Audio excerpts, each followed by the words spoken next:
दोस्तों, किसी ने मेरे से पूछा है कि रेलवे ग्रुप डी की जो भर्ती है, जिसका एग्ज़ाम 17 नवंबर से होना है, उसमें अगर किसी ने रेलवे से अप्रेंटिस किया हुआ है तो उसको कैसे क्या बेनिफिट मिलने वाले हैं, उसका कैसे मेरिट बनने वाला है, इसके बारे में बताई जाए। तो मैं आपको बताना चाहता हूँ थोड़ा सा डिटेल में कि अगर आपने रेलवे ग्रुप डी में फॉर्म भरा है और आपने रेलवे से अप्रेंटिस किया हुआ है तो आपको सीधा सीधा 20% का हॉरिजॉन्टल रिजर्वेशन मिलने वाला है। यानी जिस कैटेगरी से है तो उस कैटेगरी की 20% सीटें आपकी होगी। इसके अलावा इसमें आपको सीबीटी में मिनिमम पासिंग मार्क जो होता है, जिसमें अनरिजर्व और ईडब्ल्यूएस के लिए 40% और ओबीसी एससी के लिए 30%, और वही अगर आप एसटी में आते हैं तो 25% का मिनिमम पासिंग मार्क होता है।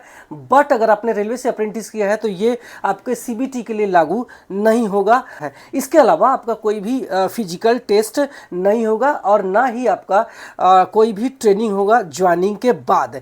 अब आइए जानते हैं एक उदाहरण से कि कैसे आपका जो मेरिट है वो बनने वाला है। तो आपका सीबीटी में कितना स्कोर करते हैं उसका 2/3, और अगर आपने रेलवे से अप्रेंटिस किया हुआ है तो वहाँ पे आपको मार्क दिए जाते हैं, नंबर दिए जाते हैं, उसका 1/3 नंबर जोड़ करके जो नंबर पाता है बच्चा, उससे आपका सिलेक्शन होता है। मान लीजिए कि आपने सीबीटी में 30 स्कोर किया और आपने सीसीए यानी कोर्स कंप्लीटेड एक्ट अप्रेंटिस में आपने 60 नंबर किया, तो इसको जब हम 30 का 2/3 करते हैं तो ये आता है 20 नंबर, और वहीं अगर 60 का 1/3 करते हैं तो ये आता है 20 नंबर। इस तरीके से आपका 40% हो जाता है और आप इस एग्ज़ाम को पास कर जाते हैं और आपका सिलेक्शन हो जाता है।